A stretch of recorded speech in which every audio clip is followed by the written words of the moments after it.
So I chose, when I went to college, I majored in engineering and minored in English. And always thinking, well, maybe someday I will do the writing. But I wanted to raise a family, which I did, 3 children, and got married and was a decent engineer. And then there were some layoffs in my field. I was in the aerospace field. After they laid me off, I figured, well, I needed to do something different. And I wasn't quite ready to make a living doing writing at that point because I hadn't done too much of it, although I had been telling bedtime stories to my children. And they had kept asking me to keep repeating these bedtime stories, and I was creating them. But that sort of kept the interest going, and then I, even though I was working in engineering, I met some people at Barnes & Noble, at our local bookstore, and I was looking for other people who were interested in writing or being authors, because I really didn't know how you go about being an author. I mean, there's got to be steps you go through to do this. I knew I wanted to write, but how do you actually go from that idea into creation and into a book? So I got a group of people together. They had a previous group, a book group there that had no longer meeting at Barnes & Noble, and they said, well, we'll help you start a new group. And I did, and we got some local authors from our newspaper would come and visit us. At one point, I don't know if it was before that or during that, I learned about the Institute of Children's Literature in Connecticut. And there they said, if we send you send us a sample of your writing and we feel you have some potential, we will set you up and you can sign up and we'll have you work with a published writer. So I started working on that, and somewhere in that time frame I also signed up for this group.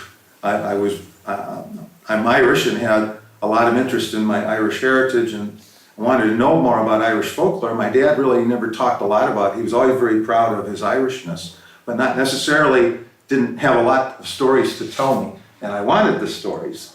So when I saw there's this Bard School of Myth and Storytelling on Clare Island in Ireland, I said, wow, that sounds really just like what I'm looking for to help spur me on in this process. So I signed up for it, and but eventually then when I started this writers group, having attended here, and I had some posters, like there's a lot of posters on the wall around us, pictures. And but I had posters of this painter, Edward Robert Hughes, who had painted these paintings. They're on the covers of my book. If you look at the covers, they're both paintings that were painted in 1908 and 1911, I think, by Edward Robert Hughes, who was an English painter.